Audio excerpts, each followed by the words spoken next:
Parte de la feria del condado era el carnaval. Nos encantaba trabajar en el puesto de mi abuelo. Podías conocer a muchas personas muy interesantes en la feria. La feria era uno de esos lugares donde los niños estaban a salvo. O eso creían. Mi mamá llamó y dijo, oye, mi hija no está. Es como si hubiese desaparecido de la faz de la tierra. Mi hija podría estar lastimada, podría estar en peligro por una persona. Nadie que conociéramos haría algo así, por lo que tenía que ser un empleado de la feria. Esperas que no esté muerta, pero las estadísticas te dicen que hay muchas posibilidades de que lo esté.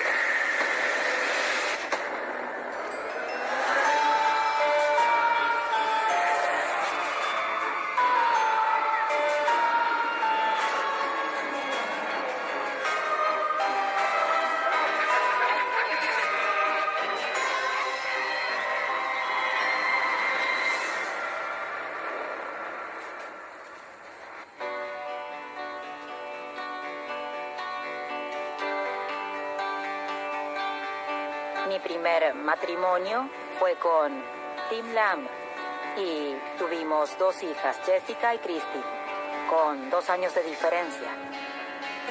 Cuando nació Chris, básicamente nos habíamos separado. Eric y yo fuimos novios en la infancia. Después de un matrimonio de 7 años con Tim Lamb, Eric y yo nos reunimos. En 1995, Eric y yo nos casamos. La boda fue todo un evento. Las niñas fueron pequeñas damas de honor. Jessica vistió de menta y Chris, como era pelirroja, vistió de amarillo. Parecían pequeñas muñecas de porcelana. Como Eric y yo habíamos salido en la preparatoria, era como volver a casa, donde debería haber estado todo el tiempo.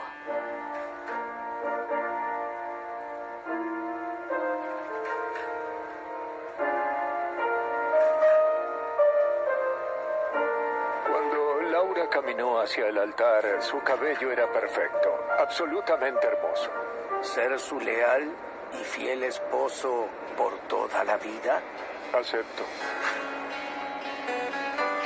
Fue muy lindo verla feliz. Habían sido un par de años estresantes con su separación con papá. Por lo que fue muy lindo verla calmada y relajada ese día. 2, 3. Cuán afortunado soy de que esta mujer pase el resto de mi vida conmigo.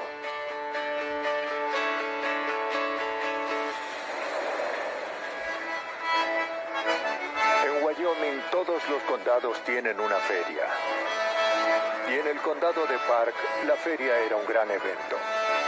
Había eventos como los camiones con tracción, tire y arrastre. Y, oh, por favor, el Big E. Solo era ruido, pero era tan popular que vendió en el Demo Derby. Sí, si no puedes chocar con un auto.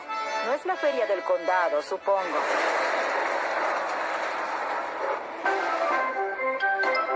Parte de la feria del condado era el carnaval y todos los años las niñas ansiaban subirse a todos los juegos. Christine con gusto se hubiese subido a los juegos para adultos, pero no tenía el tamaño de un adulto. Ella se quedaba sentada y estaba gruñona hasta que nos bajamos del juego y luego teníamos que subirnos a un juego pequeño con ella para que estuviese feliz. Jessica y Christine eran muy cercanas y, en verdad, pasaban mucho tiempo haciendo cosas juntas. Lo que tenía el abuelo Ed, mi papá, era que pensaba que si un poco era bueno, más era mejor, por lo que compró un puesto. Nos encantaba trabajar en el puesto de mi abuelo. Podíamos conocer a muchas personas muy interesantes en la feria.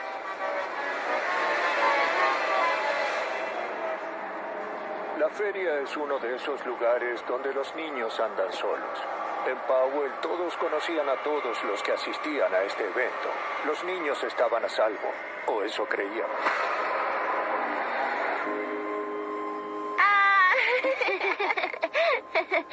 ¿Qué sería mejor? ¿Tener un gatito, un cachorro o un bebé?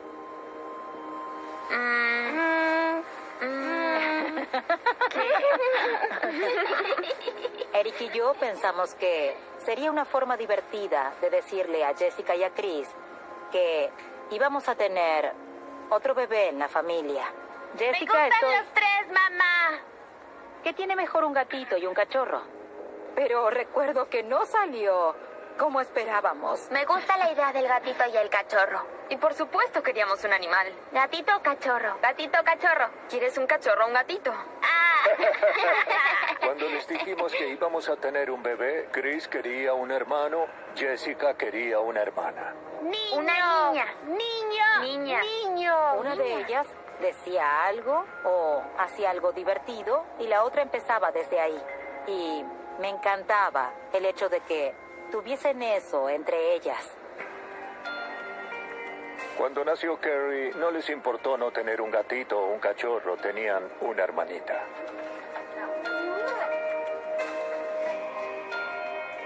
En 1997, Laura había terminado su diplomatura. Nos mudamos a Laramie, donde está la Universidad de Wyoming, y comencé la facultad de Derecho. Llegamos a Laramie, una nueva vida, amigos nuevos.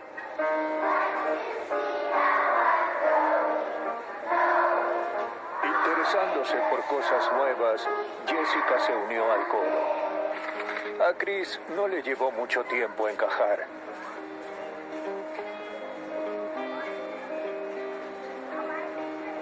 Todos la conocían. Le dio un nuevo comienzo a la familia. Cuando las niñas eran pequeñas, a Laura le gustaba festejarles los cumpleaños. Sí. Es Jessica. Jessica. A Chris le gustaba ser el centro de atención. Tomaba el moño más grande del regalo y se lo ponía en la cabeza. ¿Ven? Ahora soy el regalo. Al tener una cámara de video, tienes la posibilidad de activamente crear un recuerdo y eso era lo que hacíamos.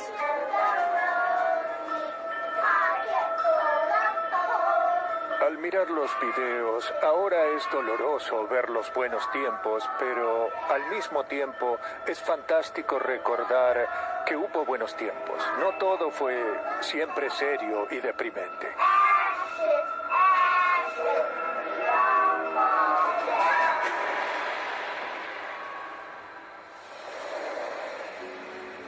En julio de 1998, de nuevo era la época de la feria del condado de Park. Yo tuve que trabajar algunos días más, por lo que Laura y las niñas se dirigieron al norte antes. Yo me quedé trabajando. Aprovechamos la oportunidad de volver a Powell y visitar a mis padres, trabajar en el puesto y visitar la feria. Lo que no sabía era que ese viaje cambiaría mi vida para siempre. La casa de mi abuelo era parte de un dúplex. Y a 1,5 cuadras estaba el jardín de mi abuelo. Había 10 o 12 filas de frambuesas, guisantes, judías verdes. Y todo el verano íbamos a ayudar a cosechar y llevarlos al mercado. Del otro lado de la calle Adams había un campamento de casas rodantes. En las casas había muchas niñas de la edad de Chris y se juntaban a jugar. No, niña, no, niña. Había una niña pequeña, Lucy. Su papá, James Peterson, se acercaba a hablar y era un hombre simpático. La mamá de Lucy era muy buena. Parecía atenta, nos ofrecía comida. Lucy era un par de años más joven que Christine y debido a que Lucy era tan pequeña era muy insistente con llevar a Lucy al campamento cristiano ese verano. Por lo que nos despertábamos y caminábamos hacia la iglesia a la mañana, caminábamos a casa, Almorzábamos en lo de mi abuelo y jugábamos. Era muy seguro. Nunca dudamos, porque éramos un grupo de niñas y podíamos hacer lo que queríamos.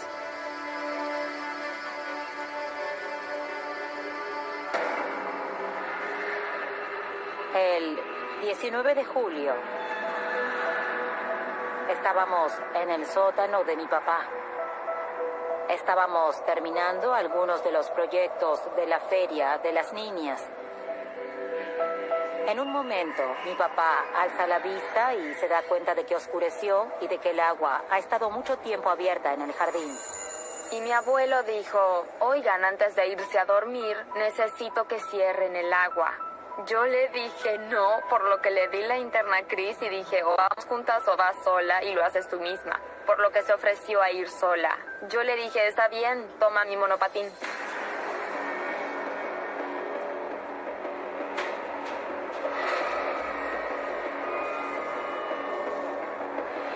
Me preocupé porque estaba sentada en la ventana y pensé, oye, han pasado 15, 20 minutos, no 5 o 10. Cuando nos dimos cuenta de que ya debería haber vuelto, fui a revisar el jardín. Estaba oscuro. Cuando no la vi, caminé atrás, afuera del jardín, hasta la bomba. Estaba apagada. Suponíamos que había estado ahí. Golpeé puertas de los vecinos. No había nadie.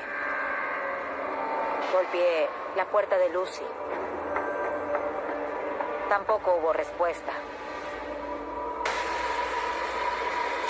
Todas las posibilidades, incluyendo que haya sido secuestrada, lastimada, todo eso me estaba volviendo loca. Mi hija podría estar herida, podría estar en peligro por una persona. En especial con gente que no era de la ciudad, por el comienzo de la feria. Lo primero que pensé fue que alguien se la llevó. Necesitábamos más personas. Teníamos que terminar con esto. Recuerdo que mi mamá llamó. Oye, mi hija no está. ¿Puede venir alguien a ayudarnos a buscar? No ha hecho esto antes.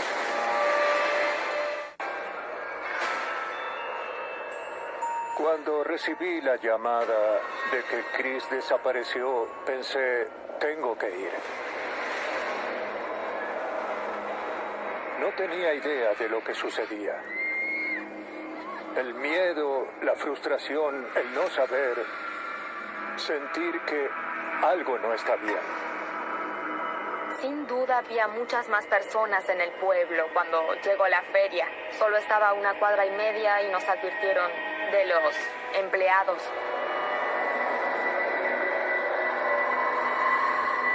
El 19 de julio, aproximadamente a las 10 de la noche, llegó una denuncia por una persona desaparecida al departamento de policía.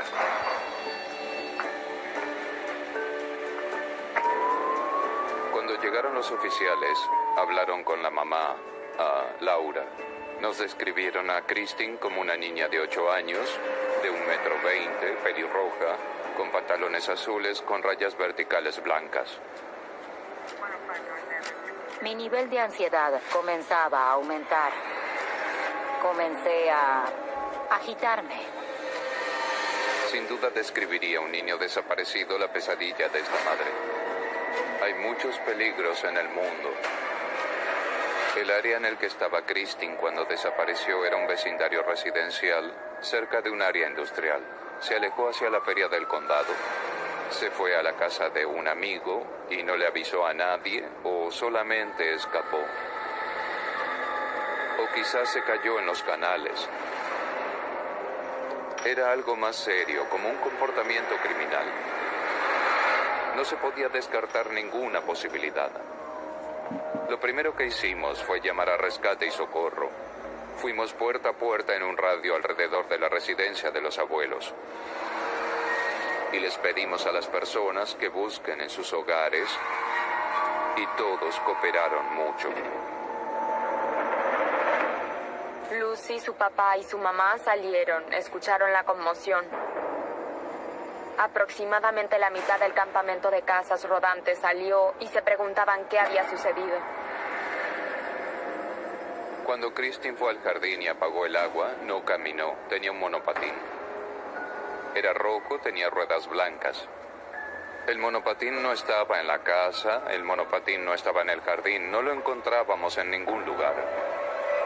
Por lo que ahora buscábamos en lugares donde lo podrían haber tirado, como contenedores de basura. No solo buscábamos a Christine, buscábamos su monopatín, porque ese sería un indicador de dónde podría haber estado.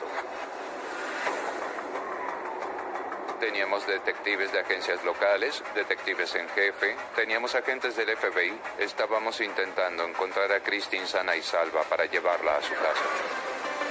Cada segundo, cada minuto cuenta.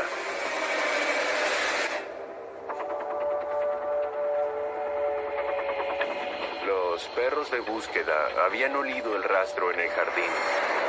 El rastro se perdía a mitad de camino por la curva. Pareciera que a Christine la subieron a un vehículo. En algún lugar hay una pequeña niña en este momento que está intentando captar la atención de alguien.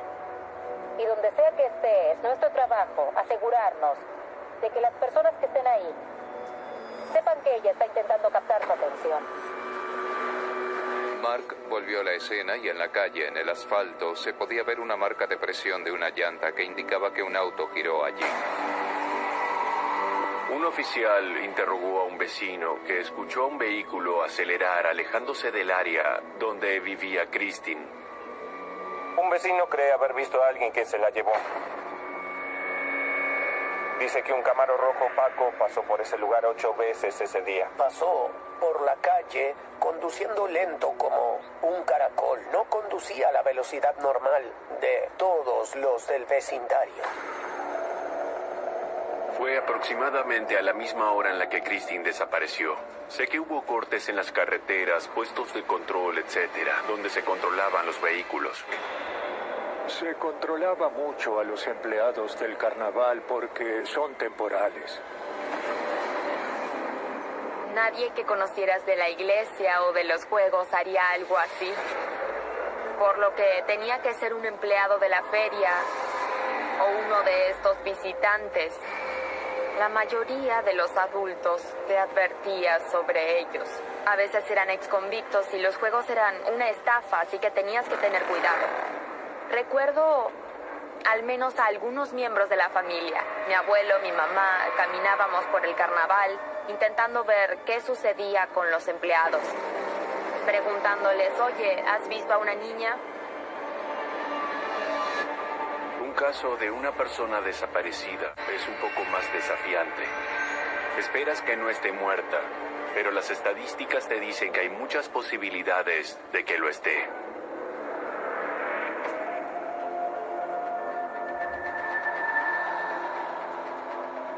Recibimos una llamada de un residente. Viajó en auto con una persona que vivía en el campamento donde desapareció Christine.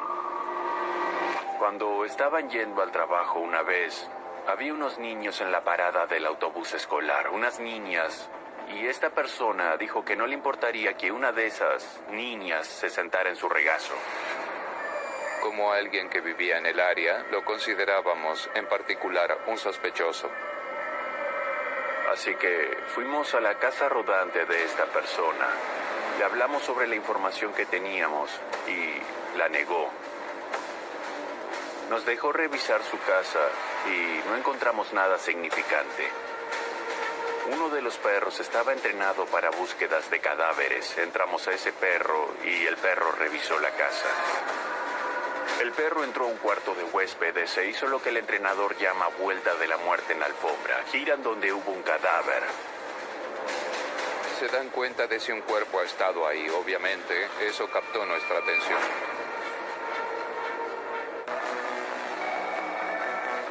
Los detectives están siguiendo su pista más importante en la desaparición de Christine Lamb. Dirigir una búsqueda como esa atraía atención, lo que atraía a los medios. Recibía muchos pedidos por el nombre de la persona que vivía ahí. Cuando un perro hace la vuelta de la muerte, reacciona a un rastro particular, lo que ellos creen que es el lugar donde algo murió. Luego se acuestan y dan la vuelta en ese lugar. Tomamos una muestra de esa alfombra y la enviamos al laboratorio.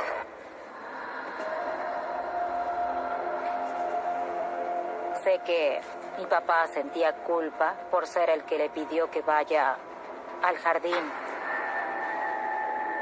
No es el tipo de persona que hablaría sobre eso, pero lo sabía. Él se involucró en la búsqueda con todo lo que tenía. Alguien se la llevó. No se hubiese metido en un auto voluntariamente con cualquiera. Hubo llamadas salientes y entrantes que mi papá contestó. Recuerdo una llamada de un local que conocía niños perdidos desde un punto de vista personal y dijo que su mejor opción era hacer enviar volantes a los medios, poner volantes en la carretera principal. La familia de Christine sigue teniendo esperanza y su madre lucha para seguir teniendo fuerza. Estamos haciendo los volantes, estamos haciendo llamadas. Siempre hay algo que podríamos estar haciendo. Imprimimos cientos de ellos. Los pusimos en el puesto. Amigos de la familia, amigos de Chris los repartían. La feria estaba repleta a diario, todos los días, por quién sabe cuántas personas. Y es como si se hubiese evaporado de la faz de la tierra. Escuché de algunos avistajes de Christine. Escuché que la habían visto en una parada de camiones, que la habían visto en una estación de combustible. Lo que más se rumoreaba era que algo había sucedido con mi papá Tim. No nos veía tan seguido y había vuelto al pueblo más pronto de lo que había dicho. Hubo un testigo que dijo algo de que un señor pelirrojo había estado en el área del campamento de casas rodantes. Las personas realmente intentaban ayudarnos. Por lo que ellos decían, habían visto a alguien pelirrojo. Entonces, naturalmente, el padre de la niña, que es pelirrojo, hubiera sido considerado sospechoso. El primer rumor que escuché fue que alguien dijo que yo había vuelto de Alemania y que estaba acechando a las niñas para secuestrarlas porque las quería para mí y no para su madre. Yo simplemente dije, bueno, eso sería difícil porque estaba a 3.000 kilómetros de aquí. Luego de hablar con la policía, lo primero que hice fue ir a ver a Jessica. Lo más difícil fue dejar que volviera a casa. Quería sostenerle la mano hasta el día en que encontráramos a Chris. No busqué en ningún campo o jardín. Sí fui a hablar con los vecinos para averiguar si las personas la habían visto. No quería ponerme en ningún escenario en el que pensara en encontrar a una niña muerta.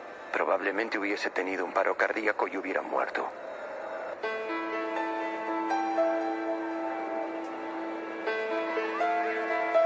Christine tenía 8 años en ese momento.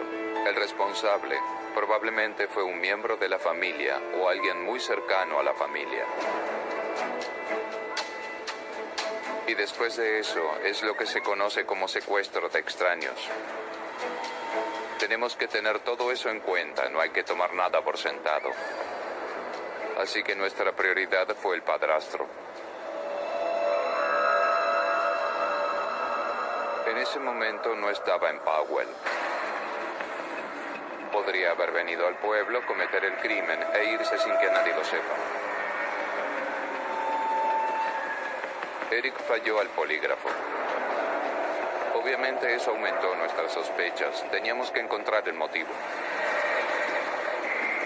Cuando me fue mal en el detector de mentiras, no me importó que las personas me miraran diferente. Entré a la habitación donde estaban los agentes del FBI y los detectives. Golpeé la puerta detrás de mí y dije, yo no lo hice, déjenme en paz, vayan a buscar al culpable. Y salí de la habitación y eso fue todo. Aunque le fue mal con el polígrafo, tenía una coartada. No podía haber estado ahí para cometer el crimen. Toda esta investigación fue físicamente, mentalmente y emocionalmente agotadora, y había mucho en riesgo. Después de que las muestras de la casa rodante se enviaron al laboratorio, el informe decía que las muestras no se relacionaban con Christine Lamb. Había sido un animal muerto, fue una muestra verdadera, pero no estaba relacionada con nuestro caso. La persona tomó la prueba del polígrafo y la pasó. Se lo descartó como sospechoso en ese momento. Al final, el Camaro rojo no estaba relacionado con el caso. El auto era de una persona que visitaba a un vecino del otro lado de la calle, al mismo tiempo que ella escuchó el ruido que sonaba de un auto acelerando. En ese momento, la policía comenzó a armar una lista de agresores sexuales condenados y los controlaban. Cuando me dieron la lista, me sorprendió cuántos supuestos agresores sexuales estaban viviendo en el sur de Powell. Eran entre 50 y 100 en un radio de aproximadamente entre 5 y 10 cuadras de donde estaba Christine. Esa era una prioridad. Necesitábamos sus coartadas. El FBI se encargó de eso.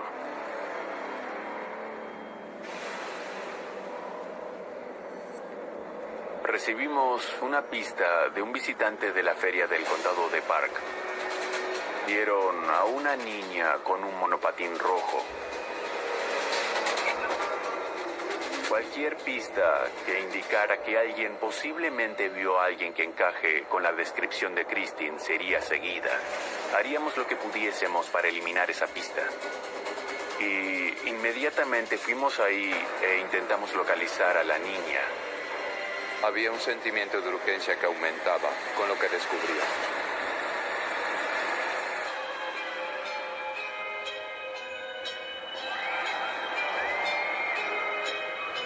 Alguien me había dicho que había visto a una niña que pensaba que era Chris en la feria. Cuando tu hija está desaparecida, no esperas un no lo sé, no esperas un aún no estoy seguro. Quieres la respuesta sin importar lo que cueste y a veces no está bien. Mi familia decidió dar un paso al costado porque pensaban que yo podría ser volátil.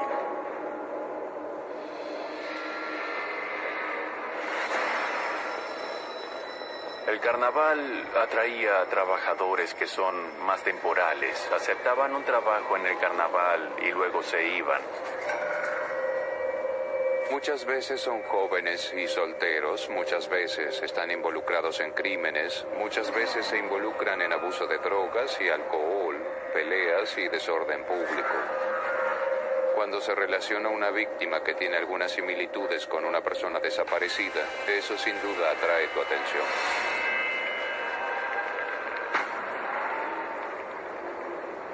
Pudimos identificar al sujeto y al monopatín. Resultó ser la hija de uno de los empleados del carnaval y pudimos entrevistarla a ella y a su padre. Nos permitieron llevarnos el monopatín y mostrárselo a la familia para ver si podían identificarlo como el que tenía Christine. Se lo llevamos y verificaron que no era el de Christine. Comenzamos a trabajar con la unidad de ciencias del comportamiento. Dijeron que probablemente la habían asesinado.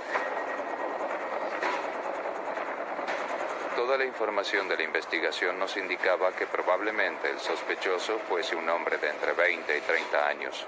Alguien que tuviese un historial previo de comportamiento violento, alcohólico, un solitario que probablemente no pudiese mantener un empleo. Y comenzamos a buscar a alguien que encaje con esas características.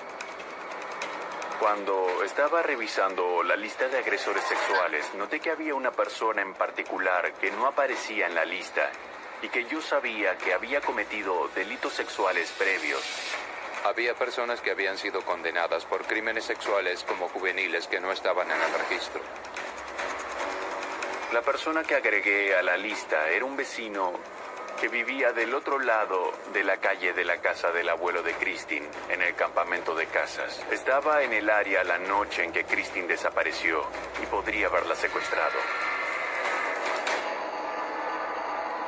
Discutimos lo que haría con el cuerpo el agresor que encajara con el perfil.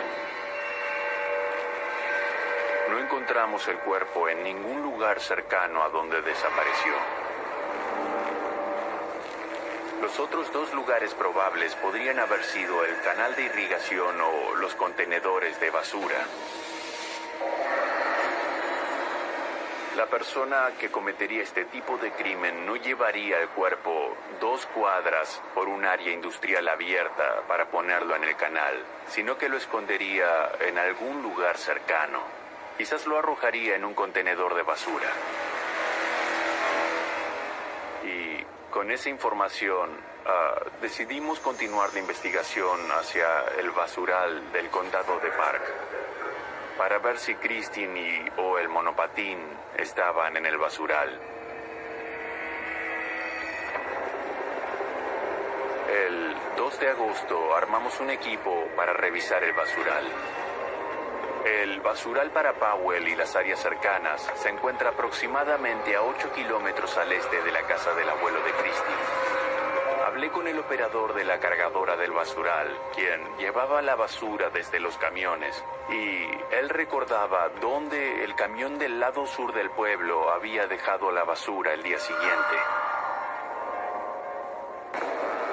El 3 de agosto recibí un informe de que habían encontrado posibles partes de un monopatín. El jefe de la policía dice que los oficiales consideran las partes del monopatín con un optimismo cauteloso. No queremos hacernos ningún tipo de ilusión y que luego no sea así.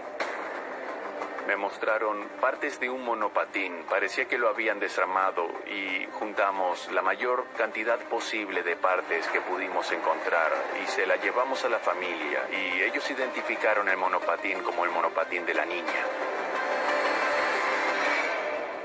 Cuando encontramos el monopatín pensé que era muy probable que también encontráramos el cuerpo en el basural.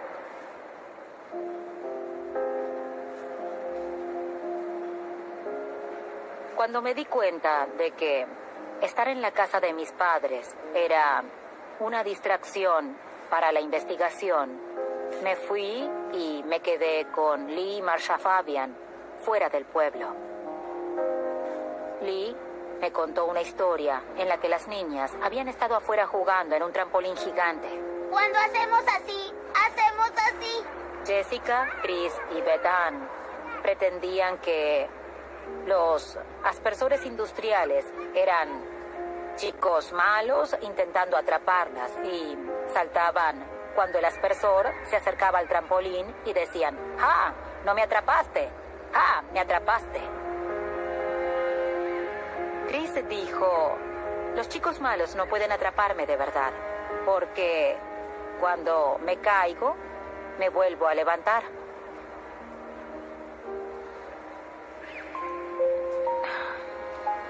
Y en ese momento en el que Lee me estaba contando esta hermosa historia, comprendí absoluta y completamente que ella se había ido.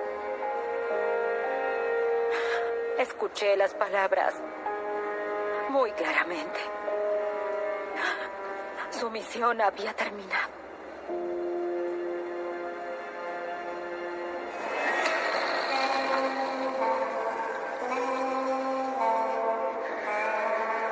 Durante la semana en la que el carnaval estaba listo y estaba en su esplendor, tuvimos una denuncia de un ataque sexual que involucraba a una joven adolescente. La víctima era una niña de 13 o 14 años y el ataque sucedió bajo las gradas de un campo de fútbol de una preparatoria. Identificamos al sospechoso como un empleado temporal del carnaval. Eso inmediatamente provocó sospechas. Ahora teníamos que encontrar una coartada para este joven. ¿Dónde estaba antes de eso, cuando llegó al pueblo? ¿Estaba en el pueblo cuando Christine desapareció? ¿Estaba relacionado de alguna forma?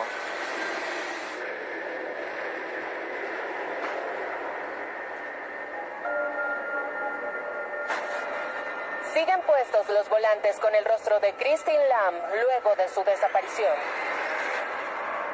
Recibimos una denuncia de un ataque sexual que involucraba a un empleado del carnaval. un empleado temporal con una adolescente. Cuando recibimos ese informe fue cuando asignamos a personas para que trabajaran para averiguar si estaba conectado con nuestro caso. Como resultado, pudimos resolver que no estaba en el área en ese momento. Realizamos una investigación independiente para ese caso y fue condenado. Tener una investigación de un importante caso como este justo en ese momento agregaba presión a lo que ya era un nivel bastante alto e intenso de actividad para nosotros. El 5 de agosto, una de las empleadas de la ciudad encontró una bolsa de basura de plástico y se podía ver una bolsa de lona verde saliendo de ella. Cuando se acercó, era el cuerpo de una pequeña persona en estado de descomposición. Cuando encontramos el cuerpo en ese momento, modificamos el enfoque. Pasamos de una investigación por desaparición a una investigación de homicidio, aunque el cuerpo no había sido identificado. Estábamos seguros de haber encontrado a Christine en ese momento.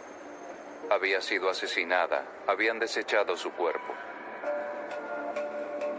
Siempre deseas encontrar a la víctima con vida. Y apenas tuve la oportunidad, fui a casa a ver a mi hija. No porque hubiese pasado algo con ella, solo quería ver que estuviese ahí.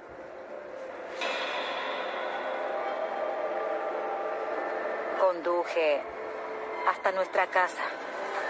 Luego miré a la detective que nos estaba esperando. Sabía por qué estaba ahí. Se notaba en todo su rostro. Dijo algo como lo lamento, la encontraron. Entonces yo me quebré. ¿Qué hago ahora? ¿A dónde va mi familia?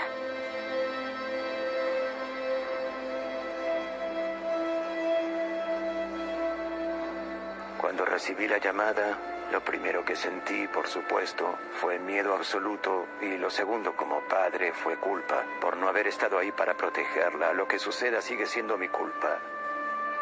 Lo lamento, recuerdo ese día y eso es todo.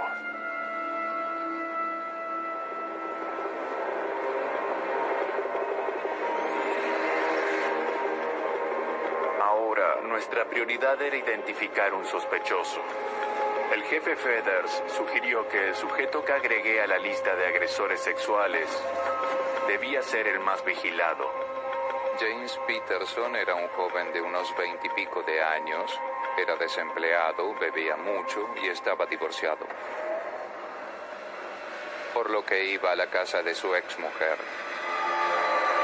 que estaba al otro lado de la calle de los abuelos de Christine, y él estaría ahí mirando a sus niños. Tenía una hija, Lucy, que tenía la edad de Christine, y Christine jugaba con Lucy, por lo que conocía a Christine, conocía a la familia y estaba en contacto con ellos. Luego de 19 días de intensa investigación, el 8 de agosto trajimos a James Peterson y lo entrevistamos y le hicimos la prueba del polígrafo. Y no pasó la prueba del polígrafo. En esa entrevista, James Peterson confesó haber atacado sexualmente a Christine y que ella había muerto en el ataque sexual. Así que al final de la entrevista fue arrestado y puesto en custodia.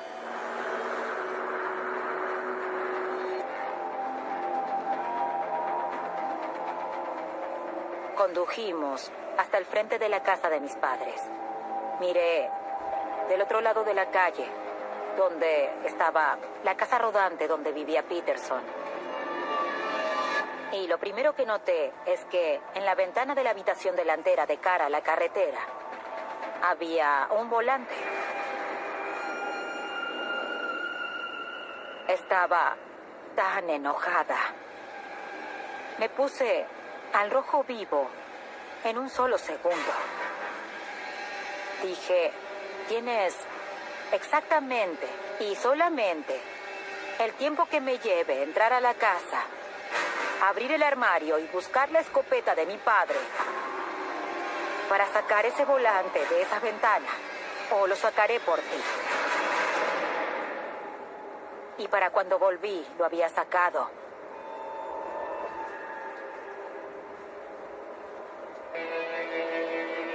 Cuando revisamos todas las pruebas que teníamos del caso, intentando armar lo que había ocurrido esa noche, tenemos informes de testigos que vieron a Christine ir al jardín y apagar el agua, irse del jardín y volver a la casa de su abuelo. Creemos que fue a la casa rodante para invitar a la hija de Peterson, Lucy, a un evento de la iglesia. Los niños estaban acostados cuando ella fue. James Peterson la metió en la casa, la atacó sexualmente y ella murió durante ese ataque sexual. Creemos que tomó el cuerpo y lo metió en la bolsa de lona. Luego lo desechó en un contenedor de basura en el campamento. La hija de James Peterson dijo que quizás había visto la bolsa de lona debajo de la pileta del baño. Sospechamos que la dejó ahí mientras todo se calmaba afuera y luego la podría arrojar al contenedor. Con voz baja y balbuceando, James Peterson admitió haber violado y asesinado a Christine Lamb, de 8 años, ahogando sus gritos de pedido de ayuda. James Peterson se declaró culpable y fue condenado a cadena perpetua. Hablando con la unidad de secuestros de menores y asesinos seriales, me dijeron que si Jimmy Peterson no hubiese sido atrapado por este crimen, hubiese seguido asesinando a sus víctimas. En esencia, atrapamos a un asesino serial en su primer asesinato. Todo el engaño de atacarla sexualmente y violarla, asesinarla y actuar como si intentaras ayudarla de nuevo es muy retorcido. Muestra la depravación del corazón. Si pudiese hablar con ella, de nuevo le diría que la extraño. Y que desearía haber estado ahí para ayudarla, porque si hubiese ido con ella, si hubiese estado ahí, no hubiese sucedido. E incluso hoy siento que parcialmente es mi culpa.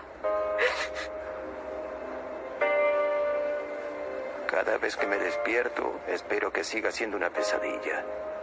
La sigo viendo a Chris todos los días. Y tengo que recordarme de que esa pequeña de 8 años no es mi hija, ya tiene 25. Los padres dicen que darían la vida por sus hijos y es verdad. Si hubiese una forma de volver y que ella viva y yo muera, sin ninguna duda, lo hubiese hecho y lo sigo pensando. No hay un solo día en que no la extrañe.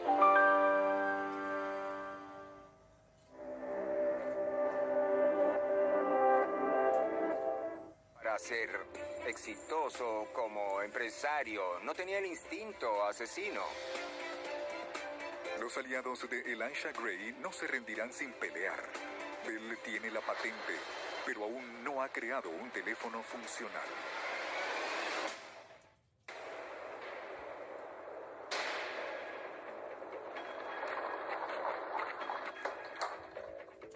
Watson, asumo que está terminado. Sí, señor, aquí.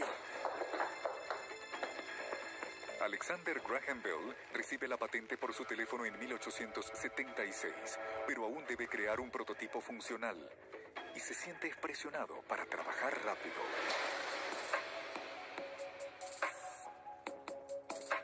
Pero después de un largo año de ensayo y error, intentando transmitir su voz, esta conexión no funciona. Bell comienza a perder la esperanza.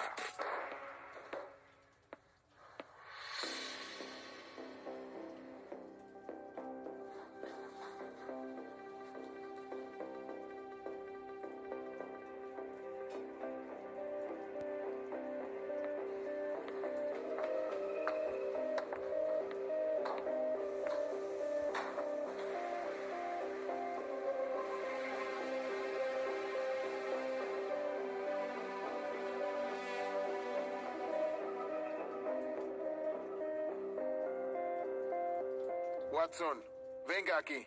Quiero verlo ahora. Lo escuché. Escuché lo que dijo. ¿Qué dije? Dijo, Watson, venga aquí. Quiero verlo.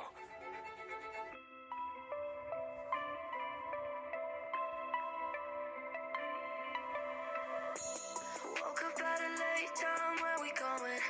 Sailing on your waistline, where we going? Looking in your face like looking in the sun. We can't go to yours cause we get too loud. We can't go to mine cause my dad's blacked out. It's nicer in here with the walls run down. Just wanted to feel like we left town. We spent last night tripping at the days and lost in time like we got on a spaceship. Tell me all your dreams when you wake up. Carry me from the pool to the bathtub. We spent last night tripping at the days and lost in time like we got on a spaceship. Still feel like a dream when we wake up. Carry me from the pool to the bathtub. Please do not disturb, son, we stay cozy. You don't turn the lights off, that's a different love. Dancing on the bed like I know the ugly. Yeah, yeah. We can't go to yours cause we get too loud. We can't go to mine cause my dad's blacked out. It's nicer in here with the walls run down. Just wanted to feel like we left town. We spent last night tripping at the days and lost in time like we got on a spaceship. Tell me all your dreams when you wake up. Carry me from the pool to the bathtub. We spent last night tripping at the days and lost in time like we got on a spaceship. Still feel like a dream when we wake up. Carry me from the pool to the bathtub. We spent last night tripping at the. Tell me all your dreams when you wake up. Carry me from the pool to the bathtub. Tell me all your dreams when you wake up.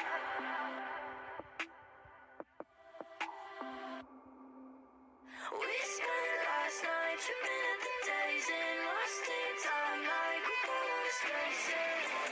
Tell me all your dreams when you wake up.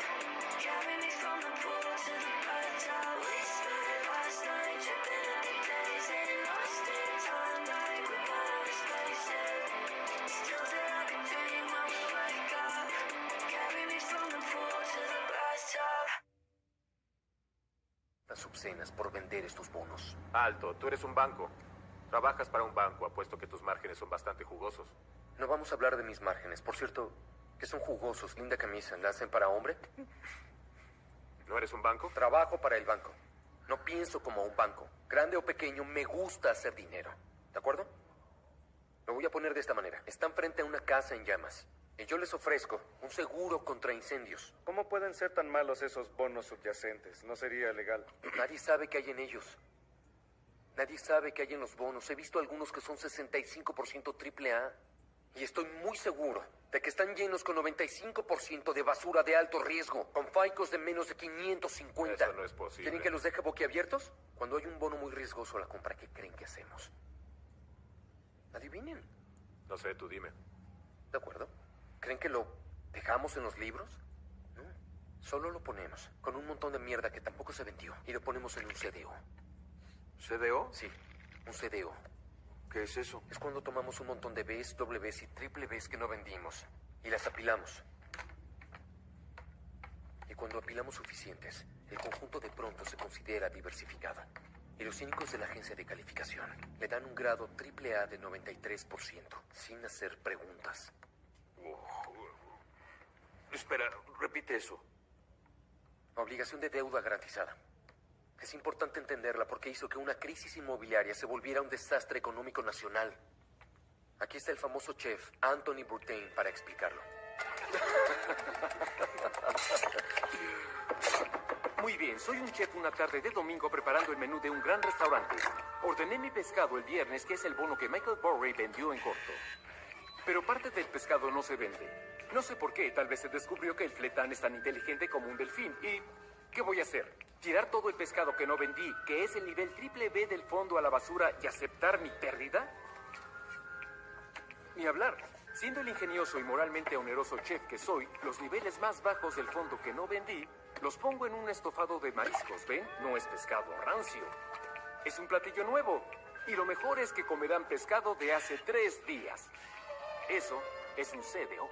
Yo solo quiero saber cómo es que esas cosas pudieron combinarse. De alguna manera tú eres como pero me parece Dora muy la difícil exploradora. de creer. Fuiste la primera persona en descubrir esto. Los bonos son mierda de perro. Y los CDO es mierda envuelta en mierda de gato. Sí, así es. De acuerdo. Las instituciones tratan estos CDOs como si fueran tan sólidos como bonos del tesoro y pronto valdrán 0. No puede ser. Se vendieron 500 billones de bonos inmobiliarios solo el año pasado. Las agencias de calificación, los bancos y hasta el pinche gobierno. ¿Dices que no tienen ni puta idea? Sí. Todo mi departamento compra CDOs. Me dicen Chicken Little. Me dicen burbujitas. As, 0. Bs, 0. Doble Bs, 0. Triple Bs, 0. Y eso es lo que pasa. ¿Qué es eso? Es el mercado inmobiliario. Cuando recorrí el circuito legal en Illinois, defendí a una mujer de Metamora llamada Melissa Going, de 77 años. La acusaban de matar a su esposo, de 83. Intentó ahorcarla y ella tomó un palo de leña y lo mató fracturándole el cráneo. Su testamento decía... ¡Ey! Supongo que logró asesinarme. Si puedo regresar, cobraré venganza.